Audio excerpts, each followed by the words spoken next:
afternoon, everyone. Welcome to today's webinar, Portable and Delicious, Menu Design for Food Safety and Delivery. My name is Amy Gottrod, and I work in the Nutrition Resource Center at Gordon Food Service.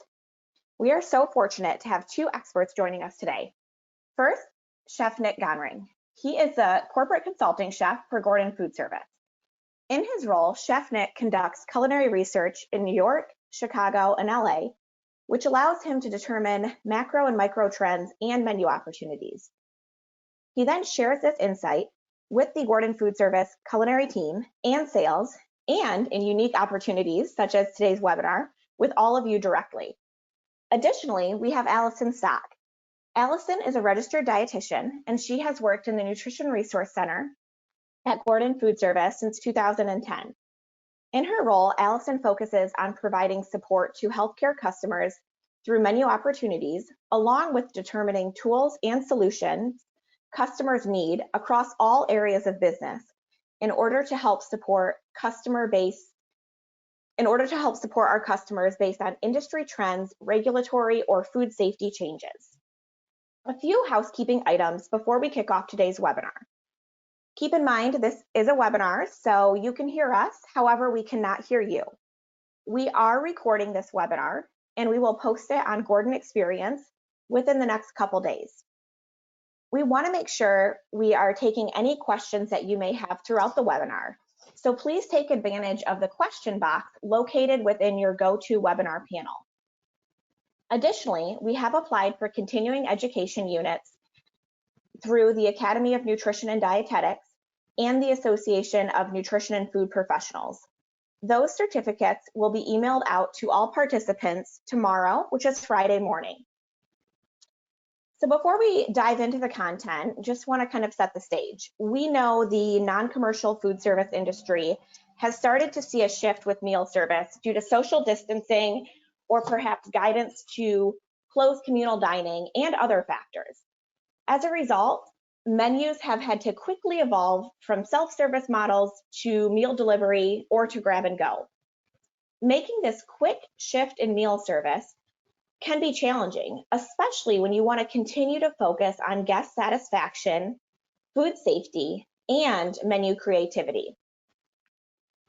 Chef Nick will leave you feeling inspired with ideas that you can implement within your food service operation based on flavors and dishes that lend itself to success with portable or grab-and-go menu ideas. Then Allison will share food safety considerations in general as it relates to COVID-19, and more specifically, things to consider during delivery or to-go meals. As one more quick reminder, please do take advantage of that question box located within your GoToWebinar panel.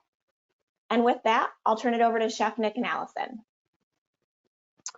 Thank you, Amy, and good afternoon, everyone. Thanks for tuning in to this webinar where my focus today will be on addressing portability and menu strategy for the non-commercial segment. So let's get started.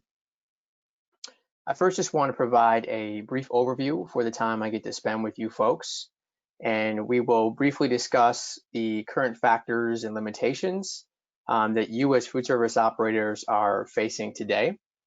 And then we will address a good portion of these as they relate to food service menus and what strategies to implement.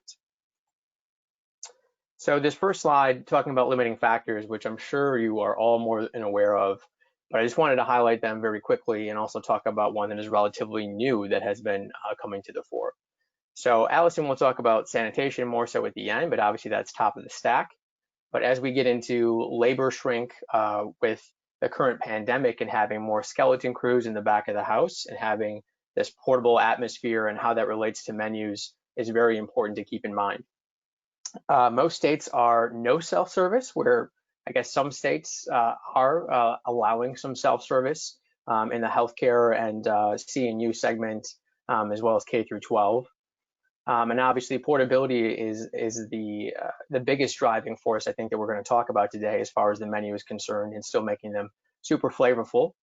But the newest thing is going to be meat supply. So as you might have heard in the news, and maybe you're already experiencing yourself, is that right now meat producing plants around the country at first have shuttered because of the virus, with employees getting sick, and then obviously returning back to business, and right now they're still at pretty low capacity numbers. They're not at what we are used to experiencing and having this time of year, and that will readily increase as they get more people back to work and they fine-tune production to be more safe and efficient.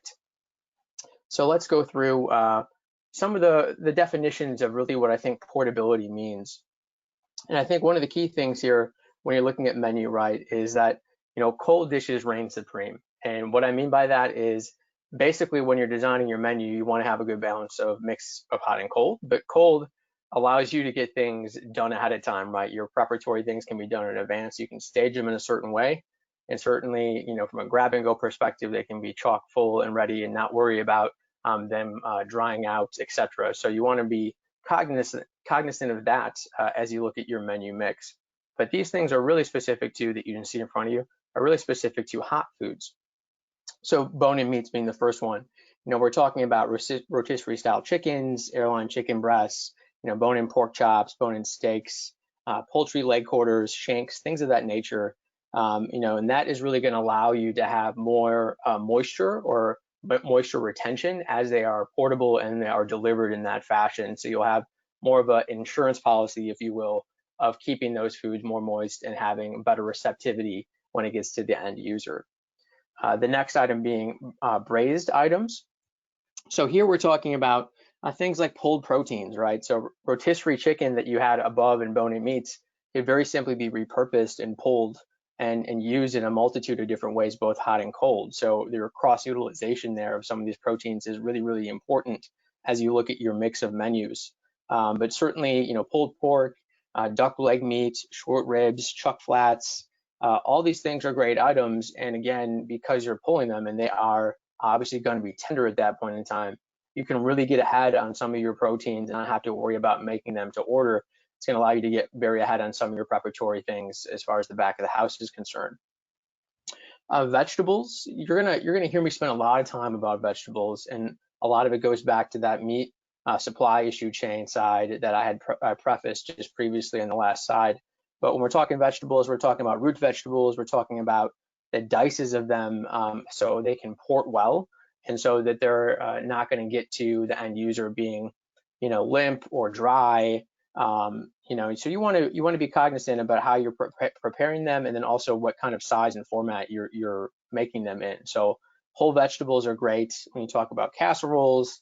Obviously, fried things like French fries are not good, but if you want to substitute them and do something like a oven roasted steak fry, being a little bit thicker and heartier and not having to worry about necessarily the crispiness of them, those are going to be great substitutions. And then soups are always great for portability as long as you have the right container. But you want to be thinking through menus of change with the season, right? So we're getting into more of the warmer summer months. So things like cold soups like gazpacho are going to work really, really great here on a cold side. As far as pastas are concerned and other starches, they're all pretty much great hot or cold. But we're talking about grains, quinoa, rice, legumes, beans, all different sorts of things like that are all going to work really, really well. The only caveat, as is mentioned here, is avoiding kind of cream-based dishes like fettuccine alfredo, just because the sauces, when they're cream-based, they just don't hold up very well. They have a tendency to get more of a skin on top of them as they sit. But anything that's tomato-based, obviously, is great. Anything that's going to be stewed in that nature is great. Stir fries and bowls, so those kind of concepts. So think about kind of global cuisines here, your ramen or stir fries, or different rice and grain mixes that could come a Latin inspired dish or bowl, a la like a qdoba or things of that nature. Poke bowls here are great. Obviously, that's more on the cold side. And then getting into shared plates. Now with the pandemic and people are avoiding, contact, shared plates are not typically the best thing to serve at this point in time as we kind of get back at it. But some of these shared plates can kind of go into more singular servings as a kind of do-it-yourself kit. And that kind of goes down with the deconstruction dishes at the bottom. And then between there, we're talking about fried foods, which is not really a great idea, but if you need to and you must, something like fried chicken can work as long as you have sort of the proper ventilated container or packaging that's going to work for that specific style of food. And this is really specific to vegetables here, or produce, right? So you're seeing some of the whole formats here and just talking through some of the points of what you can get out of it, how they are going to port well, just to kind of get your mind to expand on that a little bit as you're seeing this. So when we're talking cauliflower, you could do whole formats that could be more so for more than one person. Obviously, like a whole roasted cauliflower head, and then having different sorts of accompaniments or sauces and things of that nature to be packaged to serve with are great. Florets on the larger size are going to be great because they're going to port well. They're going to be thicker cut, and so whether you're roasting or grilling them, etc., they're going to work really well to get to the end user in a great shape. Rice cauliflower in place of a different grain or rice for dishes like we had talked about for different bowls and such will work great there.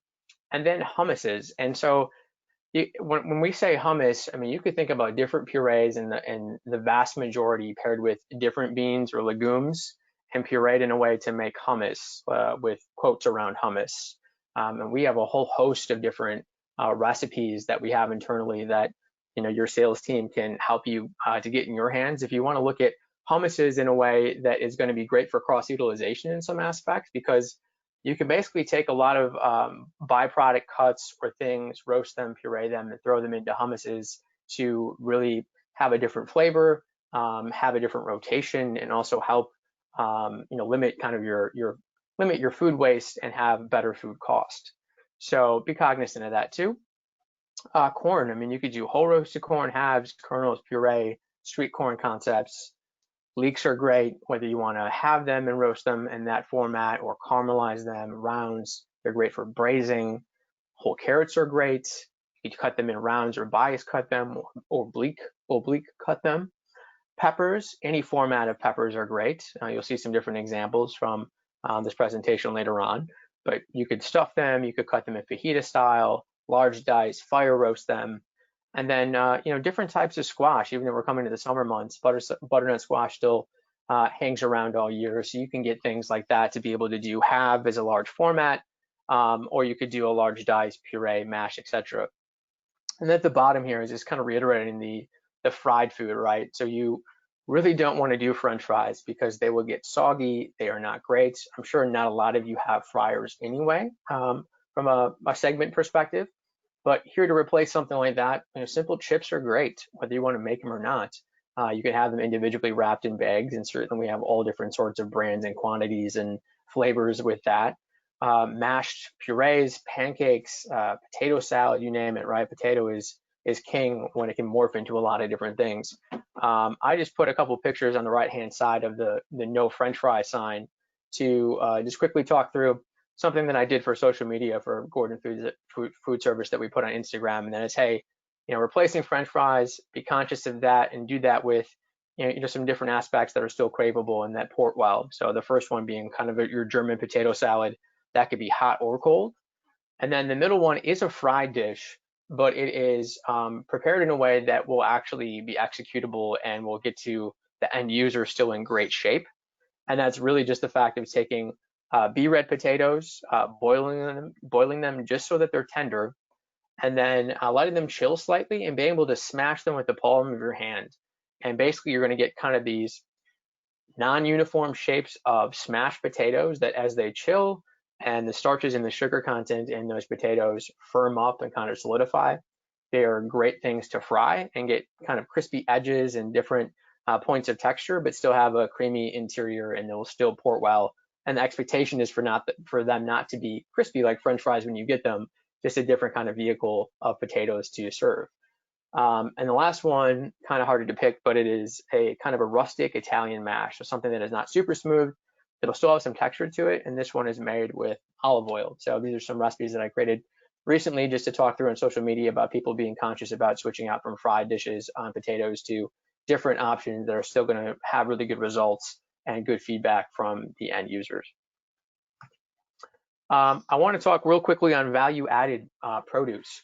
So one of our brands, Mark-On, one of their slogans is confidence every case, and we have it in what we call our ready, set, serve format by Mark-On.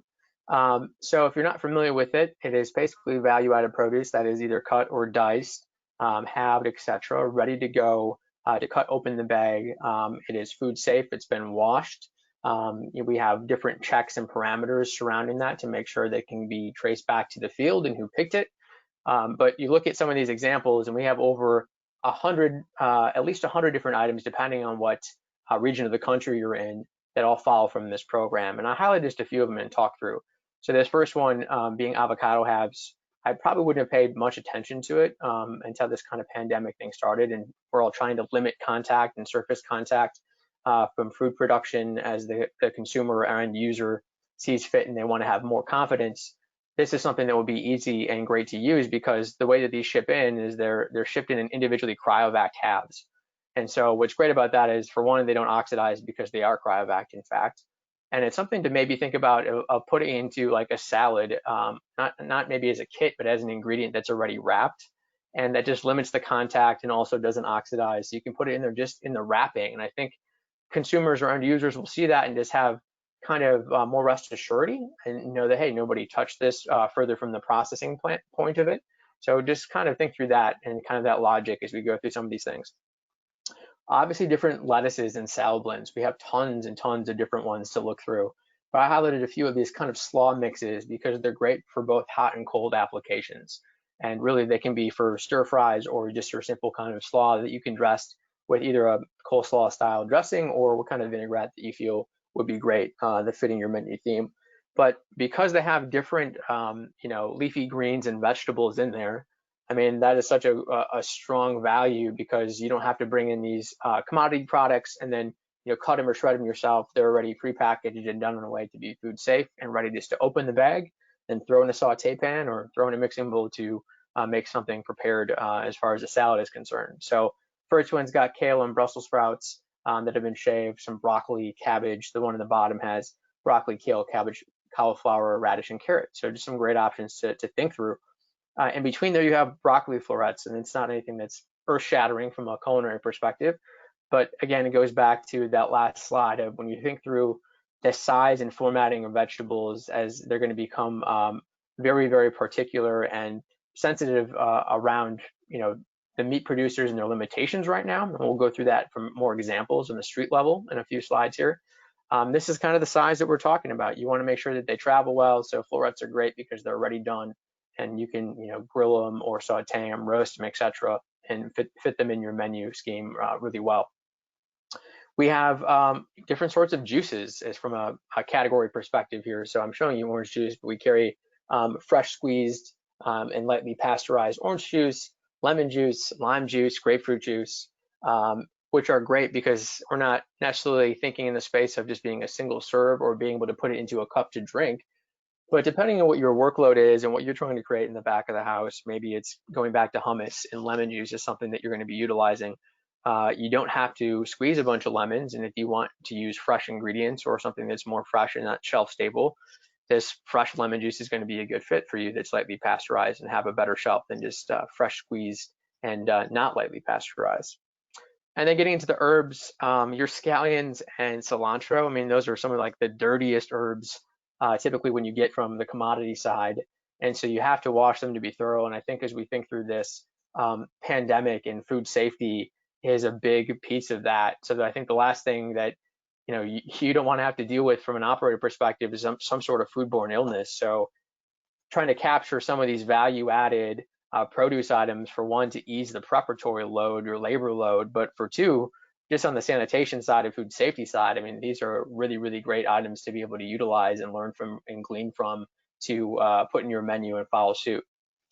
And then fajita cuts, just as an example of a case there, how it comes in, just 3 separate style of cuts with onions and different bell peppers. So just be conscious of that as far as product offering goes. But that's really just product side, and we'll get into more idea side here in just a minute. And the last thing is one of our brands being Halpern Steak and Seafood. That is our meat purveyor. That is a custom facility that we have scattered throughout the country with different plants. But certainly, we're going to talk more about the meat production facilities and costs and relative to supply. But if you must have those certain things on your menu, and certainly you will, this could be a viable option just because they're still going to be portion cuts to your specification or the specification that you want, which is going to still ease that labor side of it and give you consistency. And because they are a meat cutting facility, they do have byproducts because they are creating those things. So some menus can be designed off that to weave in cheaper options. But certainly with byproducts, they're not always readily available. They do sell out because you don't have an infinite supply of byproducts. But think through those things. And the last thing is seafood offerings. As you think through menuscapes and you think about what's going on around you and beef, pork, and chicken from a supply standpoint, I think a lot of people are talking about vegetables. We don't hear a lot of people talk about seafood. And although not a ton of seafood might port well or be portable as well, but this is still going to be a really good option that's more of a sustainable approach. It's not going to have wide gaps in the supply chain side because the oceans are still the oceans and the lakes are still the lakes. But at the end of the day, this through Halperns is still a customizable solution for you and can be packaged as such, whether it's a bulk pack or individually packed portion of something. So just wanted to throw that out there. And just as a kind of a menu standpoint of something you could do with that from a kit perspective or something that you could build upon that's a grab and go or something that is certainly portable is a poke bowl setup. So these are all products with the exception of making rice. And then the call out, that's the segue from Halperns, is this poke cube. So they carry beautifully cut tuna poke cubes and salmon cubes that are ready to go. They are frozen in 1 pound packs. All you need to do is thaw it out and it's ready to roll. So think through that as summer comes and approaches, maybe some healthier cuisine or something that is not a hot item, but cold and kind of can ease menu preparations as far as back of the house is concerned with these products that will follow suit into making a kit like that. And then onto kind of the research and kind of distilling the ideas that we get from that. We'll talk through that here. So every year for the last 18 years, Gordon Food Service on the culinary R&D side has been blessed with the opportunity to do our research, and it has been widely used from an industry perspective all across the board, and no one really does the research like we do at Gordon Food Service from a culinary perspective. And basically what I mean by that is throughout the year, we visit Chicago, New York, and LA, 5 working days in each one of those cities, so 15 working days in total. And throughout the year, up until the points of us going on our research, so you see the dates here on the left-hand side, October, November, and the early part of December this last past year, we are steadily researching the restaurant openings throughout the course of the country in these cities. And these are the largest trend driving cities that we have in the country, so they open up more restaurants than anybody else. And we're specifically targeting just brand new restaurants because they are the idea incubators where trends start. And so, for right now, obviously not a whole lot of restaurants are opening. I think people are shifting into more of that portable space or coming up with new concepts to fit that dynamic. But certainly trends are trends and flavors are still flavors, so they're certainly viable. But what we do is nothing very scientific on the research side of it all. We literally scour blogs, publications, things that we can read through Eater, Grub Street, whether it's a newspaper like New York Times. Every single morning, we are researching these things as far as restaurants that are opening and just making a ginormous list. So last past year, we had vetted about 450 targets that we sought through in these 3 different cities, and that wasn't the total of restaurants that had opened. There's more than that, but things that we thought could be a viable and tangible restaurant to visit where we'd have takeaways that would help our customers and operators. So basically, we have that list. We shrink it down to a target of about 124, and that's just by looking at websites, their brand, their menus, looking at that and trying to find some commonalities or some themes. And then obviously with the process talking about them is why they're being successful or what is new in their space and what they're doing. And then we plan out how we're going to get there. Getting in each one of these cities, either we're renting like a Suburban with a group of 6 of us that are out there traveling. In Chicago and LA or New York, we have to take an Uber everywhere or some sort of theme of public transportation. So getting these reservations locked in and trying to get from point A to point B is a logistical challenge, and we make it work. And so last past year, we visited 117 restaurants and we tasted 1,186 dishes in 15 working days. And that's not to be gluttonous, but it is truly just to capture all these ideas that we get to taste, and we document everything. This year we had, the first year we actually had a professional photographer on our team photographing all these, so we didn't have to worry about that on our own side. But we are photographing every plate of food that comes out. We are scanning every menu that is there because not all the menus online are the same as what's in print. And we're talking to everybody that's willing to talk to us about their brand and their concept. And we're harnessing all this stuff, and we create resources around it, and that's the most important thing. So we are creating kitchen tested recipes. We are doing trends talks about why things are relevant from our research after we analyze it. And we find these common threads and themes that are in repetition, that we have kind of these aha moments of, hey, this is something new. I think I found something here. And we've seen this on East Coast, West Coast, and in between in Chicago. And this is something that we're going to try to capture and bring back to us at Gordon Food Service, and ultimately to our customers like you. So the first thing I want to talk to you about is bone broths. And although maybe you've seen this more on the consumer side, maybe you've seen it at Costco while you're shopping, it's something that's a dry storage item. But these are things that we've seen that have kind of been on the radar. But this last past year, in wide variety, we have seen bone broths come onto menus, even in whole concept form of bone broth shops, and doing menus based solely on broths. And so, I mean, in lieu of looking at expensive cuts of proteins, and you still want to have proteins on your menu, certainly broths made from bones really fit that, and bones are still going to be inexpensive relative to the sought after proteins that are coming from them. So these are just long simmered stocks. Obviously, they have a healthy approach to it that consumers are looking, or end users are looking for, getting that collagen and gelatin and bone marrow out of them. But the kind of cool thing that we saw this last past year is how they have been portable. And, obviously there really isn't any in dining anymore, so everything is on portable now. But even when we were in research back in December, they were coming in coffee cups as to-goes with a coffee clutch and a lid, just like a hot cup of coffee. And people were walking down the street drinking them just as a way to do some sort of breakfast or lunch or snack in between. And certainly they are customizable. We've seen concepts adding a whole bunch of different things, either in the flavor department or the health-driven department surrounding those to customize. So, here's just a quick snippet of an idea, right? You see this as a big coffee box to go. Why can't it be bone broth to go that people can pick up and take with them or take back, or support more than one person? And with a couple of coffee cups as well to take alongside. Or this broth can be used as an ingredient for some sort of meal kit or cookery, whether it's kind of a ramen bowl that they can use and cross-utilize, at home, or the end user is taking it back to, whether it's healthcare, etc., or some sort of noodle dish or an ingredient to use thereafter. And so this is a quick menu snippet from Springville Kitchen in New York City. This was our first kind of broth stop that we discovered in New York. And as you see, I mean, this is a broth-centric menu. The whole menu is dedicated to broths.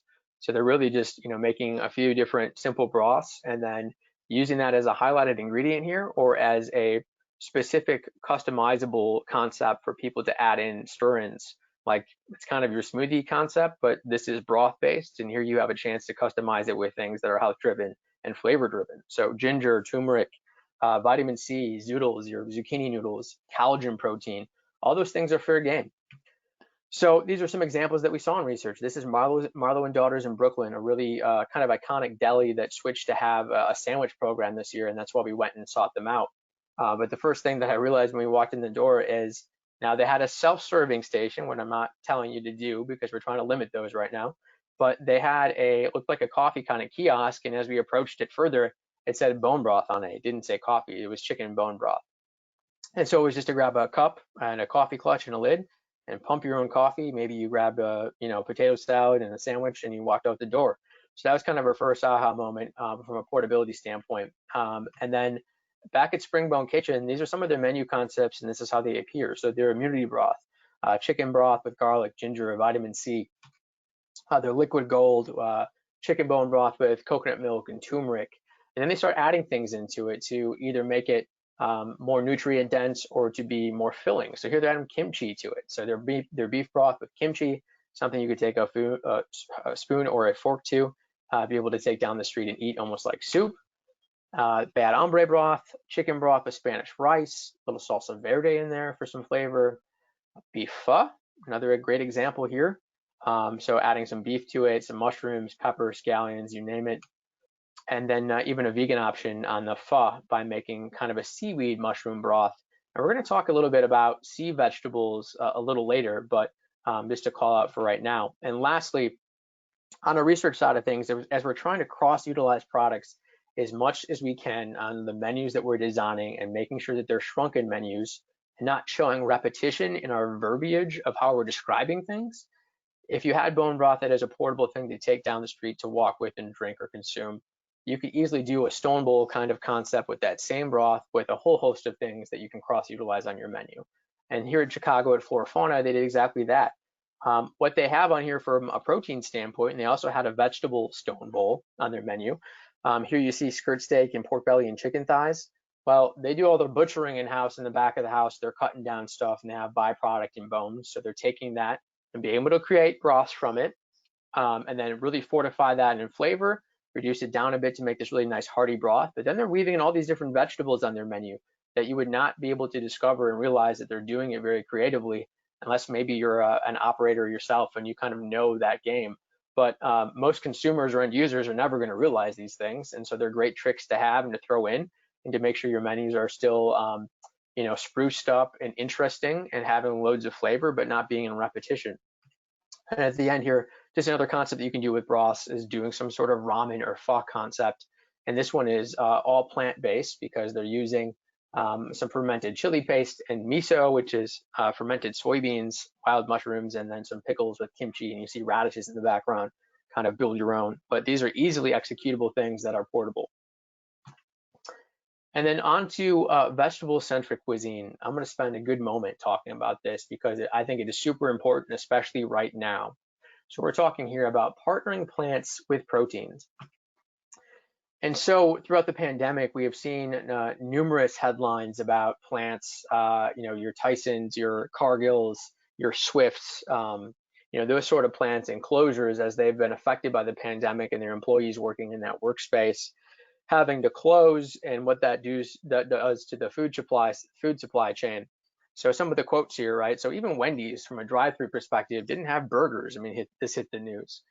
Tyson said a few Mondays ago, talking about the pork plant in Logansport, Indiana, 900 employees had tested positive for COVID-19. Wow, that does a huge thing to that plant, right? Closing that down, trying to get it clean and sanitary, trying to get people healthy, put procedures in place to make sure they can reopen.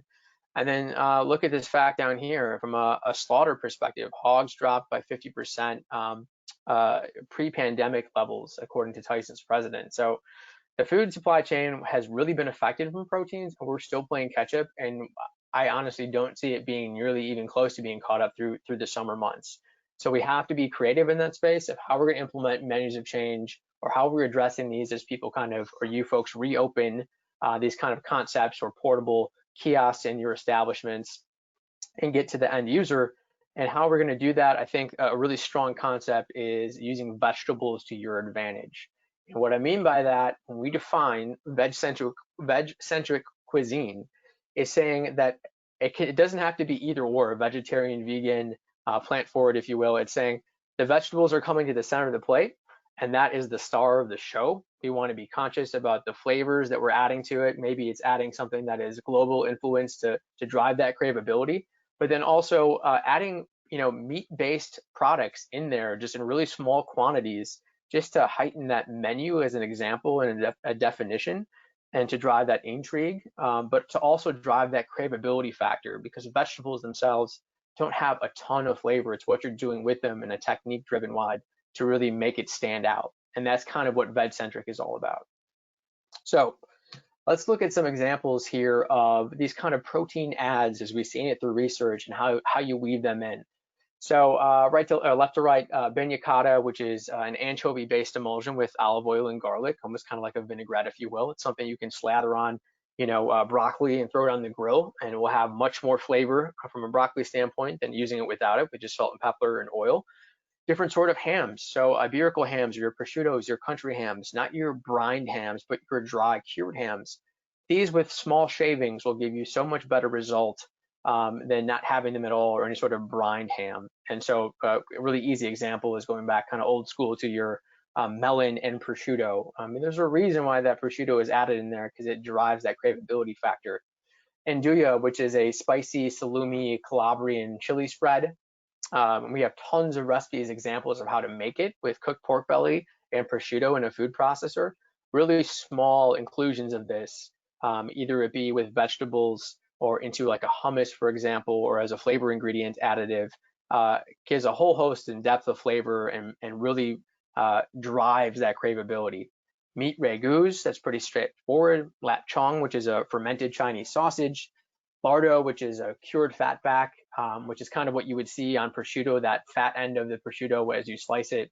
Salami or soppressata, these are cured meats or fermented meats that have tons and tons of flavor. So just a little bit of some of that salami can go a long way.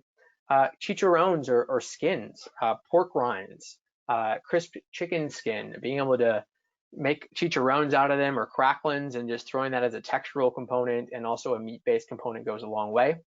Bacon and pancetta, that's kind of like your quintessential old school vegetable-centric product that really drives and makes people understand what veg-centric is. So I just paint the picture of, do you like Brussels sprouts? No, I don't. Well, have you had it with bacon? Try this. Oh, that's really good. Oh, right, that bacon really just makes that so much more flavorful, and that's what all these items are all about. Bonito flakes or katsuobushi, these are all the vast majority we're getting to at the end here are dried products. So these are dried tuna flakes that have been in its whole form smoked and dried and then shaved. And just throwing that in at the end on vegetables really goes a long way, and also can be used for a quick broth, which is to make dashi, which is number 12. And then meat broths, as we just talked about broths, serving vegetables and having that kind of secondary or ancillary sauce or broth really goes a really long way and adds that meat component and flavor to it. Uni and caviar roes, those are little pops of flavor that you can add. Caviar and roe, that might be highbrow to some of you folks, operationally speaking, but domestic caviar in the last year or two has come a really long way. There are so many good farm caviar producers now in the country where they are not expensive like the imported versions, and they have tons of flavor and brightness and solidity and umami punch that can go and add on to dishes. Fish sauce, which is your like kind of your fermented anchovy or glass fish sauce that you can just add to dressings in a vinaigrette in half teaspoon or quarter teaspoon quantities that really go a long way to accentuate flavor. And then bone marrow is even seen scattered through menus today that goes a long way in the flavor department. So let's look at some examples. These first few are going to be strictly all plant-based, veg-centric versions. And some of the highlighted portions down here are specific to seaweed, because seaweed, by and large, like I alluded to earlier, has been a thing that we have seen pop up in a lot of different ways, and a lot of new seaweeds that are coming either because they're from the coastlines or they're imported, or a lot of these are dried products, and they really go a long way to have in your flavor arsenal to really enhance dishes. So this first one is salad of chicories at the Fulton in New York City. Here you see some chicories with Meyer lemon and tangerine supremes or segments. So kind of a really nice salad for summertime here, having that citrus and that vibrance here. And the flavor is coming from that seaweed vinaigrette, which is a dry component that you're just throwing in at the end and really enhances that flavor and that kind of umami or that fifth taste to really capture those flavors. At Pacifique in Los Angeles, this is just a corn dish that you could have. This is embered sweet corn with lime, parmesan, and togarashi. Togarashi we'll talk about at the end from a global perspective, but as a Japanese seasoning. This is kind of just a play on street corn. So it could be a Mexican version. This is more of a Japanese version. And you'll see it again in its whole format here from Kitsune in Chicago. And here they're adding this with some soy and some mirin for a seasoning and enhancing the flavor. Really simple things from a vegetable standpoint. And then getting into Black Chip in Los Angeles, these grilled maitake mushrooms. Maitake mushrooms, or a lot of mushrooms for that matter, are great portable things that love moisture. They're very sponge-like. They retain a lot of heat well. If they're more in other whole formats, here you see some larger cuts of it or pieces of maitake mushrooms, and here it's served with salsa verde and some scallions. And this hijiki seaweed, it's a dry product that you rehydrate, has loads of flavor and goes a long way with these mushrooms, and you'd be very, very surprised how easy it is to do this. And then also a Black Chip. Here's a really nice radicchio salad with sesame and watermelon radishes, toasted breadcrumbs for crunch and texture on top with a butternut squash vinaigrette. We had talked about butternut squash in the back when I showed you pictures of the vegetables. Here they're using it as a puree format into that vinaigrette in a blender. So a good way to cross-utilize stuff there. Furikake is the cousin of togarashi seasoning, and we'll talk more about that at the end. Here are some leeks, perfect chilled and grilled example, or grilled and chilled, with some celery. That dashi makes a play here. and then just having some celery leaves for a little bit of a garnish on here. But very simple, but treating vegetables almost like it would be a protein, right? Taking extra care and attention to it, and it goes a long way in the flavor and highlighting it. Here's some simple shishito peppers. I talked through peppers before in its whole form. They're great. These are just really quickly blistered. Don't take very long to cook, just in a hot pan with a little bit of oil. Here they're served with squid ink aioli, so that kind of squid ink adds to that color, but also that kind of umami and that briny flavor profile that will add as a great dipping sauce to pair with this, and this will port very well. At the Jungle Room in New York City, I appreciated this one because everybody's used to seeing avocados cold. Well, here's a grilled avocado that is great because it's not going to oxidize, but it also serves as a sweet carrier here for a well to put a sauce into. So here they have ponzu, which is a soy-based sauce with some of those dried tuna flakes and kelp being ponzu. And here they've got some salt that's underneath it. This is a carrier, but they have some nice texture on top with some almonds. Great idea. Another salad here using fish sauce. So here's an example with that lime and fish sauce vinaigrette, crispy shallots, grapefruit, coconut, and chicories. This is at Hunky Dory in Brooklyn this past year. Onto yours truly in Los Angeles. Here's a whole vegetable preparatory concept, right? So here's some whole roasted parsnips. It's got some medjool date puree, and then it's got some chives, some labneh, and then some finger limes. The seafood component here is XO sauce, which is something you can easily buy from us on a drop ship basis, readily available. But XO sauce has dried scallops, little bits of Chinese style ham, and a lot of times shrimp in it that have been dried. And they really add to that really dimensional flavor profile in this sauce. And a little bit goes a long way, like everything we had talked about. Onto Makani in Los Angeles. Here's a warm purple cabbage salad. So just beautiful. Cabbage is really hearty, so it will last really well when it ports or portability wise. It's ember roasted. Here they've got that fish sauce component again in that dressing, but just a beautiful example. It looks great on the plate and will also look great in a container going to the end user.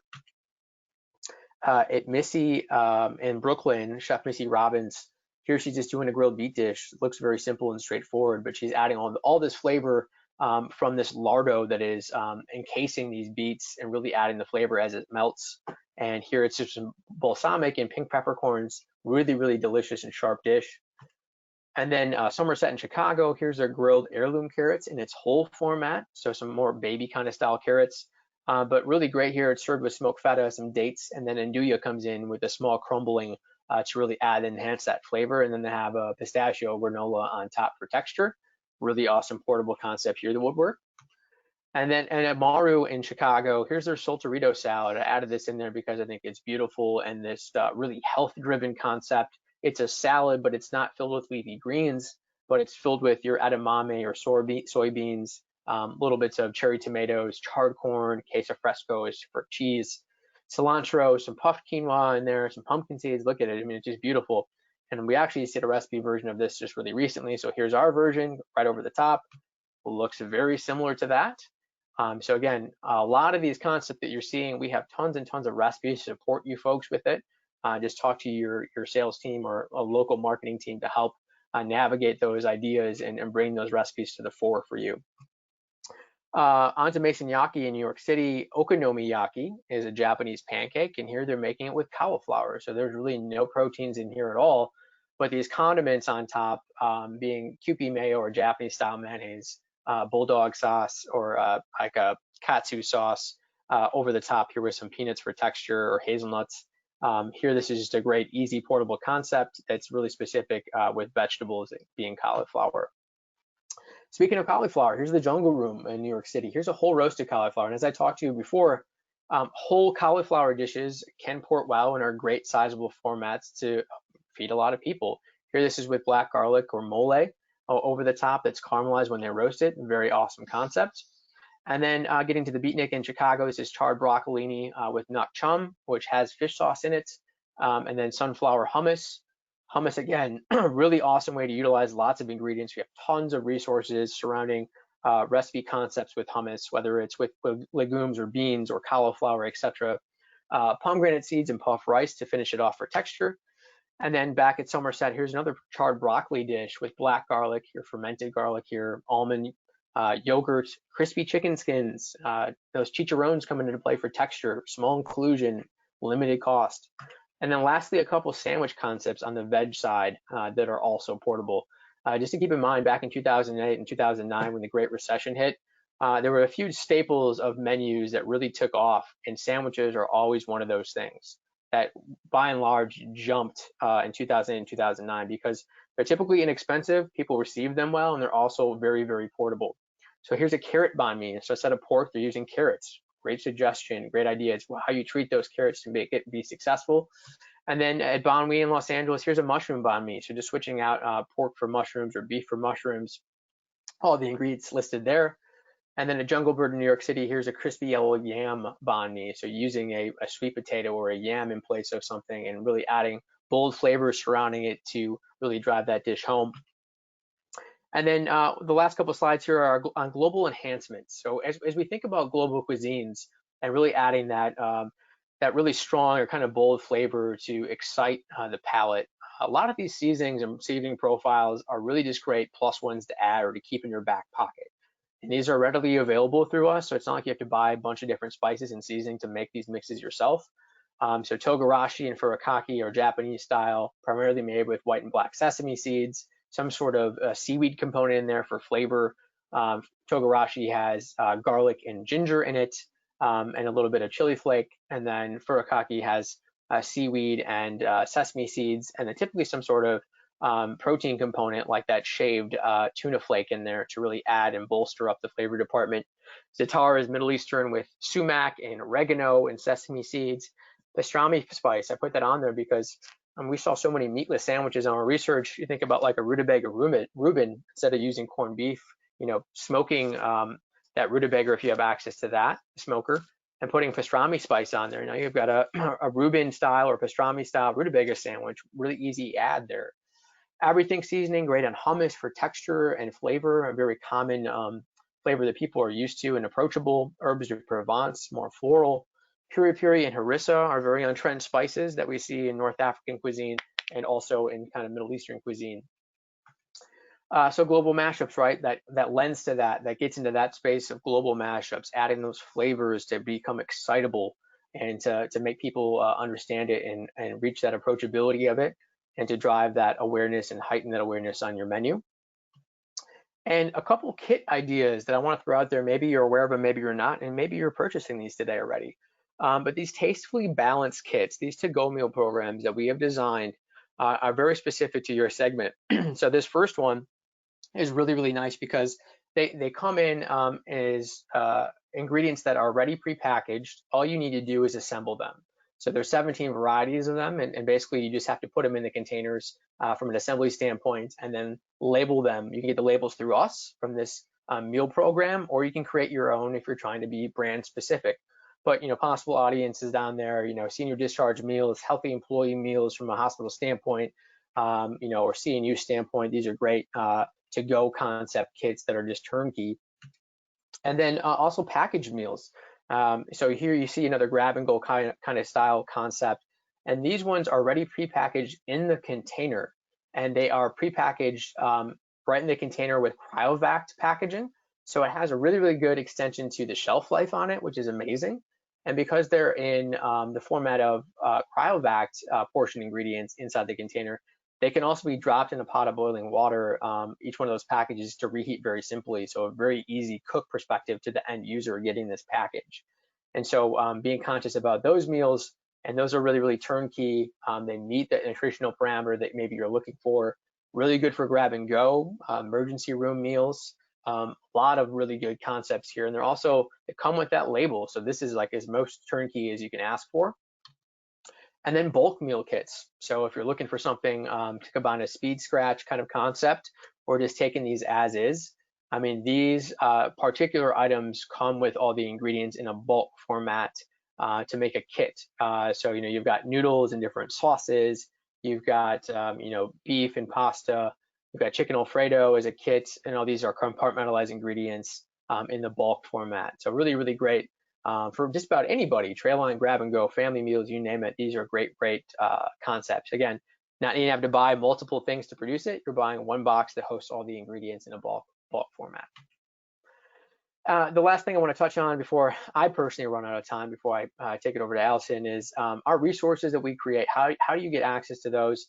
We create our kitchen tested recipes, all of which are put into Recipe Manager. So if you're using our Gordon online system, typically you have access to inventory in our recipe program for you to enter your stuff into to understand what costs are in a live price environment. But we also have certain recipes that are published in there, a lot of them for our magazines like Pulse and Food Elements that might be specific to your segment, as well as different media outlets that we put our recipes into. But certainly your sales rep or marketing team that supports you has access to all of our recipes. So all those are housed in there. They can find them. And then we also carry what we create is our recipe decks. So our plate presentations specific to a trend or an idea. Every recipe we create, we take a mock-up of, we photograph it, we put it into a deck format. So it's almost like you're flipping through a menu of ideas based on a trend, and your sales rep has access to those. We have 21 of those concepts already done, and 2,000 recipes or more now on kitchen tested recipes that are standardized, plugged in, and ready to go. And lastly, from our research perspective, our ATR, or our annual trends report, is our proprietary online system that only GFS employees have access to, but our sales reps can find those specific things you're looking for, put together compartmentalized idea structure for you based on things that you're looking for, whether they're portable or you're trying to find a trend of flavor. All this stuff is housed there. So all these modules, different ideas are there. And basically each recipe is housed in there specific to the ATR, but they show a picture of the plate presentation of food that we had tasted at each individual restaurant, plus an audio clip of that experience of us eating it, why it's relevant, and then description and pricing from that menu, as well as a link to the recipe that we create an iteration of. And these are careful blends of leading edge and mainstream opportunities. So some of the stuff, as you see, and the plate presentations that I provided, may or may not fit your menu or your style setup that you're looking for. Maybe some of it's a little bit too highbrow, but certainly there is tons and tons of access of recipes and developmental things that we have structured for you that will certainly fit the environment that you're looking for. And then lastly is just, our boots on the ground. We have 30 culinary specialists in our footprint that help support you as a customer. And this is just kind of a quick snippet of where they are around our divisions and around our country and our footprint to help support you folks. And that is really all I have on the portable and delicious side, but now I'm going to kick it over to Allison so we can get through food safety and on to Q&A. So thank you so much.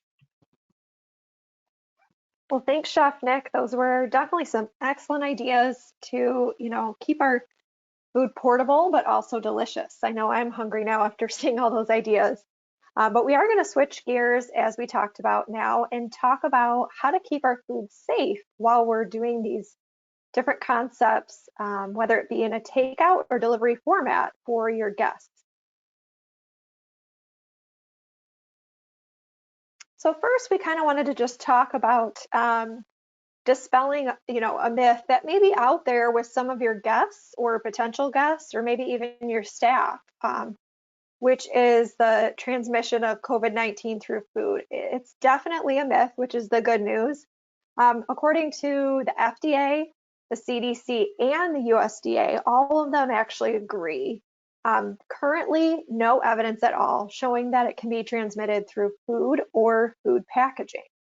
So that is something you can just kind of be rest assured of, but it doesn't mean, obviously, we don't need to be doing things to still keep our food safe from foodborne illness outbreaks. And the number one thing, obviously, being hand hygiene. It's, as basic as it sounds, it's the, the simplest thing we can do, but it's also the most powerful thing we can do to keep our food safe. So we need to be reinforcing this constantly with staff, especially right now, just with consumer confidence being very low. People are going to be very cautious to be ordering any kind of takeout or portable meal if they can do it in a different way that feels safer to them. So it should be done very often. Washing hands maybe several times within an hour, anytime changing a task. As we know, if someone's going to cough or sneeze, even use a tissue, pull their cell phone out of their pocket. Gloves or not, does not matter. Hands need to be washed properly before anything else is done. So just reinforcing that, again, is going to be important. It's something we're always doing, but right now, even more important. When it comes to cleaning, sanitizing, and disinfecting, we still need to be doing these things like we have always been doing. We know cleaning removes that visible dirt. It doesn't necessarily kill germs. So sanitation is what we want to do to, on any food contact surfaces, lower the number of germs to really a safe level. And then disinfecting areas that might be key areas people may be touching, whether that be in your dining areas, if you are eventually open for, communal type dining, but also if people are just coming in to pick up food, to take it to go, or it's being sent out to be delivered. Things you may not think about, that's really important to use the disinfecting chemicals in the proper way. So even things like light switches, door handles, a cash register, any kind of touch screen, the pen that might be used to sign a receipt, countertops, tables, chairs, office areas too. So if you are maybe the manager going in and out of the office from the kitchen and things like that, don't forget about, computer, mouse, your desktop area, light switches in there as well. Right now, it's really recommended to discontinue any type of self-service area. But if that does change, think about how often that would need to be cleaned and disinfected properly as well. Lastly, visual cues. These are always nice for people, especially visual learners, but it just really helps to encourage that social distancing as much as possible. So that's not only to protect your guests, but also to protect your staff and yourself in this process. So education and training on how to do that properly is going to be very important. We'll talk about this again in just a little bit. So keeping food safe, specifically when we're talking about takeout and delivery, the most important thing to keep in mind is that time and temperature control that we need to be really aware of. So keeping our hot food hot with some type of insulated container if you're going to be transporting food a long distance. So maybe you're a college and university setting and you're going to be delivering food from your cafeteria, off campus to, houses or apartments where students may be, or even just a large dorm building where it may be a long time between when the food's prepared and when it's actually consumed. So keeping that insulation so the food stays hot. And same thing with cold. We want to make sure, our potato salad and some of those great ideas Chef Nick talked about are going to stay cold, obviously for safety, but also for quality of the food as well. And thinking about the time as another control measure. So we want to make sure that 4-hour rule is kept in mind. However, people may not eat the food immediately when it's delivered or when they, pick it up. They might hop in their car, drive, a half hour, whatever it may be. So it's nice to give some additional information, maybe on the takeout container with a sticker saying consume within 2 hours. Even additional guidance like where to store it or how to reheat it. So if it's a larger family type or bulk meal, maybe it's for 5 portions, but it's a family of 2 or 3.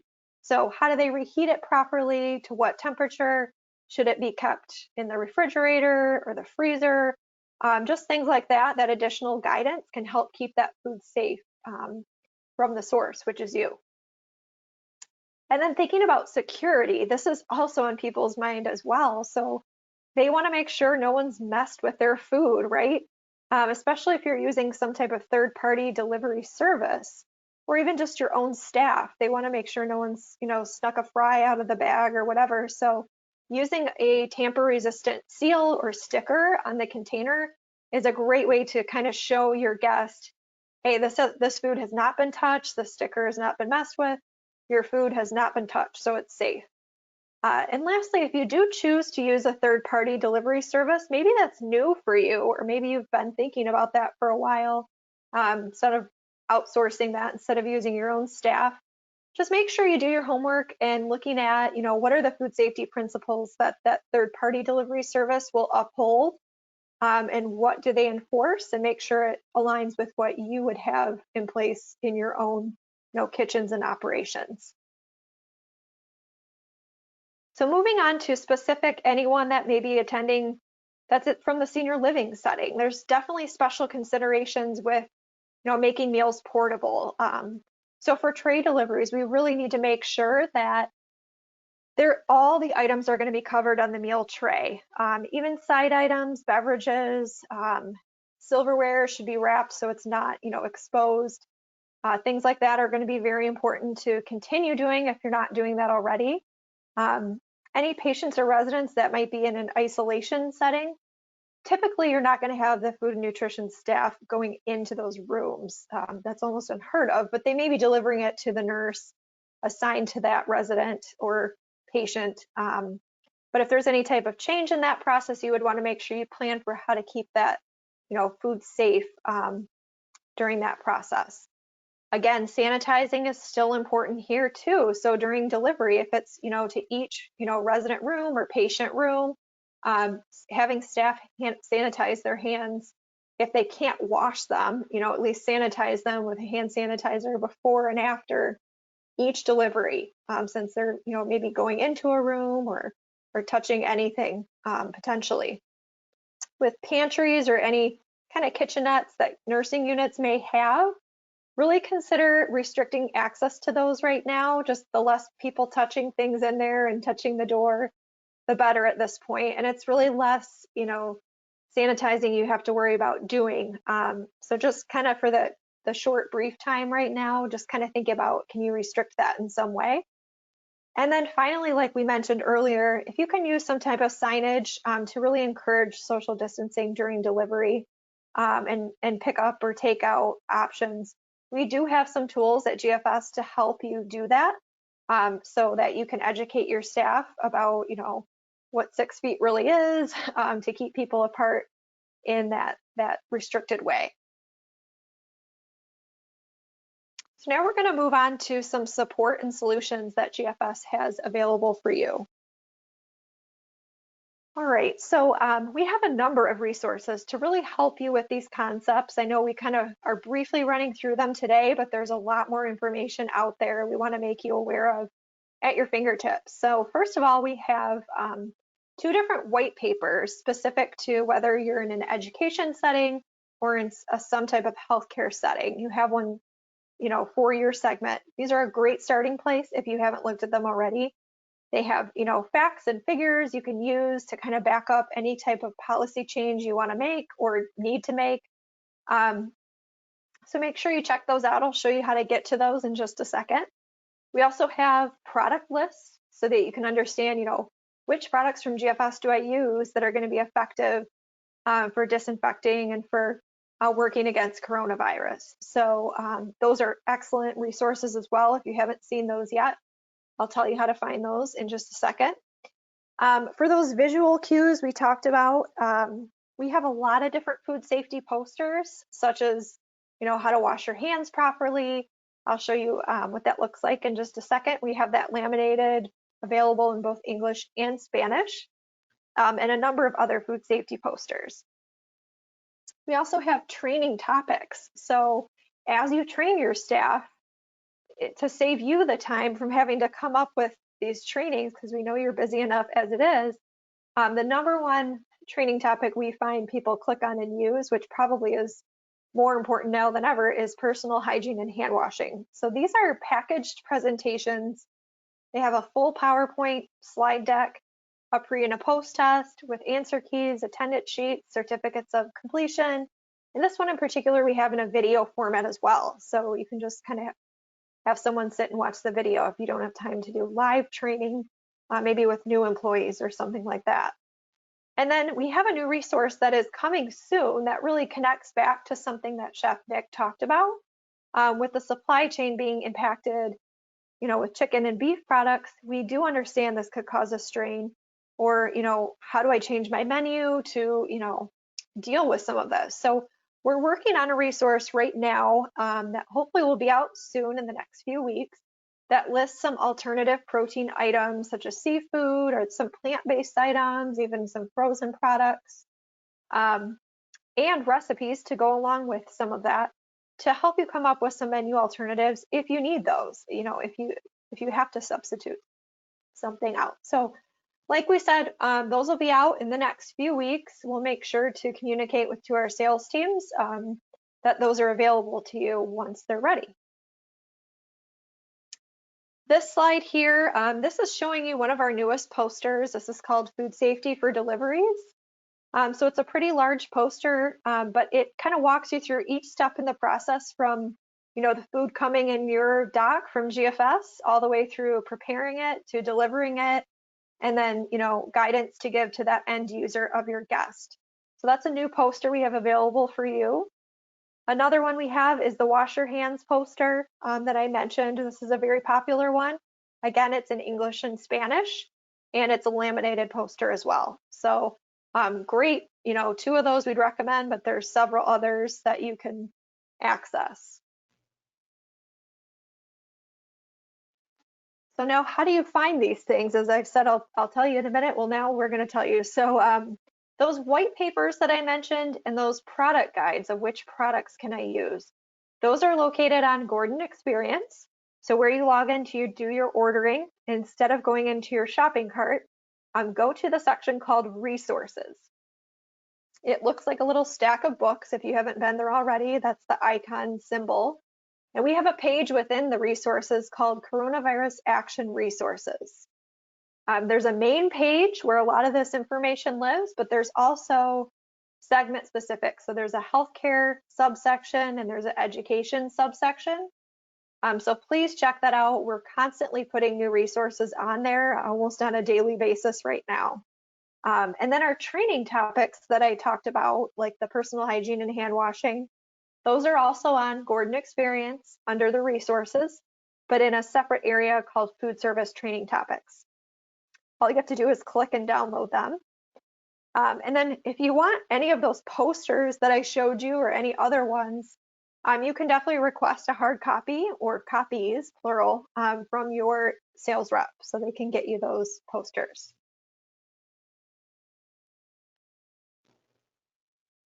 And the last thing we want to talk about is another thing that is coming soon. So this is a resource that involves our GFS brand entrees that I'm sure many of you are familiar with, and how to portion them out into either individual size portions or into family size portions. So if you plan to do any kind of employee feeding, this is a great option of how to do it in a really easy way with products you may already buy or have obviously easy access to purchase. So it will include not only nutrition information and reheating and cooking instruction on the labels that are provided along with it, but also just the basic product information you would get from the normal product. So this concept kind of is a package deal with those labels coming along with it. It's going to be available in the next few weeks. We're excited to get this out to you. We've been working on it for a while.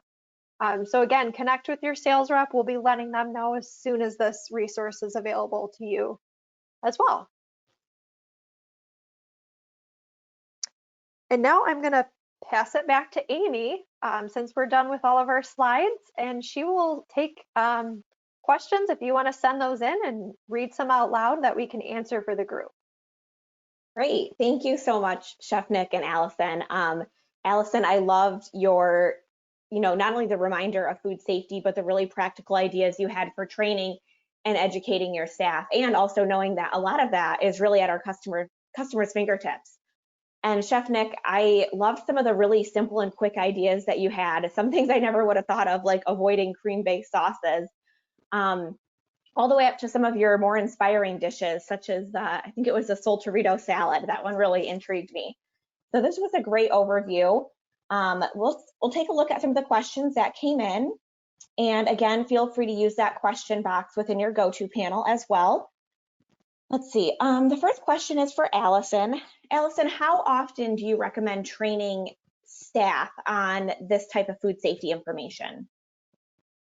Well, that's a good question. What we've been hearing a lot of operators saying a good practice to do is kind of doing a daily huddle with your staff at the beginning of a shift or when shifts change to reinforce some of these, if it's anything new. Obviously they know they should be washing their hands, but maybe just reinforcing, how often, or, let's remember to use this product in this way.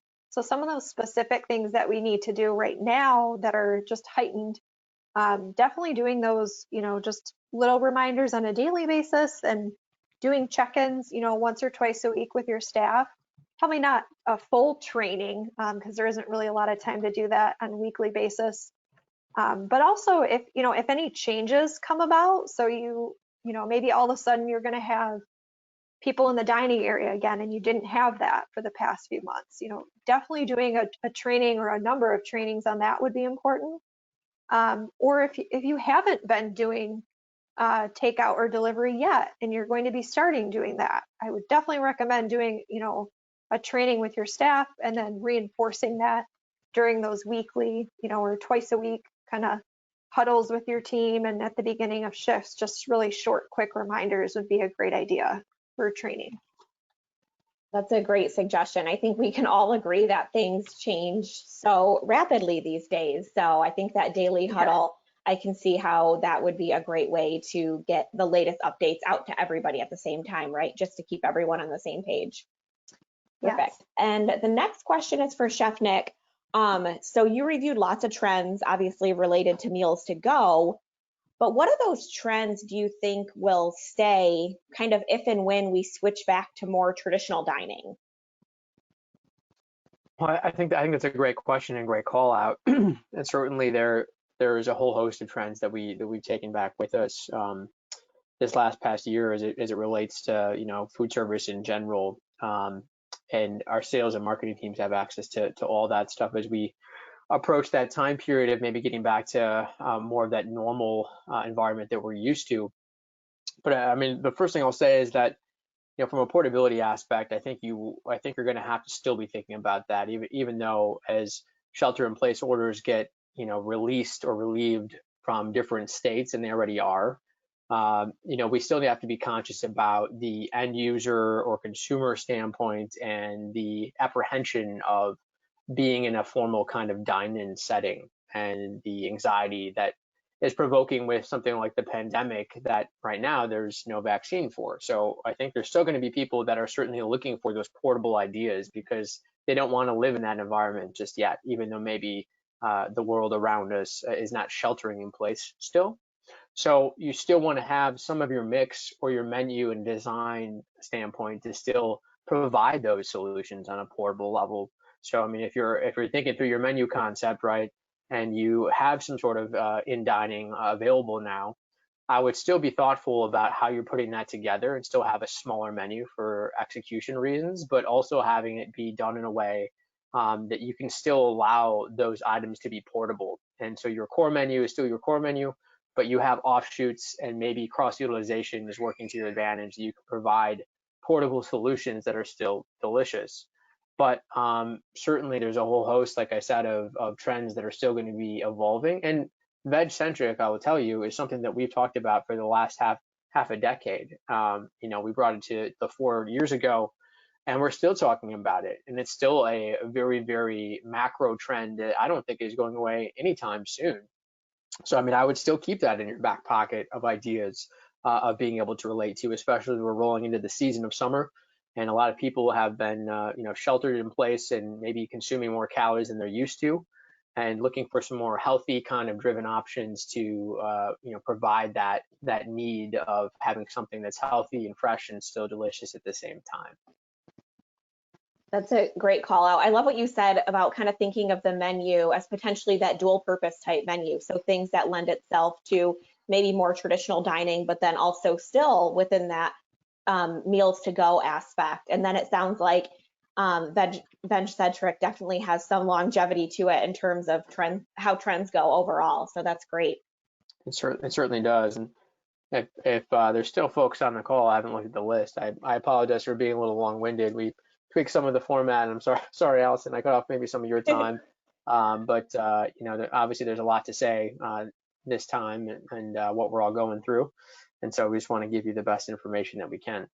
Yeah, no, absolutely. I think we had a lot of really valuable content today, and that's the most important thing, is getting the content out there. And reminder, we did record this webinar, so if a couple of people had to jump off early for whatever reason, they can always pick up on anything that they may have missed, as we will post it as well.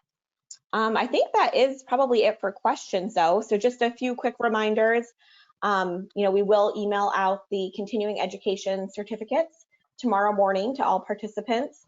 And feel free to reach out to the Nutrition Resource Center with any additional questions that you may have on today's content. But Chef Nick and Allison, thank you again. I know you are both extremely busy, but we really appreciate you taking the time out to get these valuable ideas and kind of this inspiration and a great reminder of food safety basics and essentials really out to our customers. So thank you everyone for staying on, and I hope everyone has a great afternoon. Thank you. Thank you, everyone.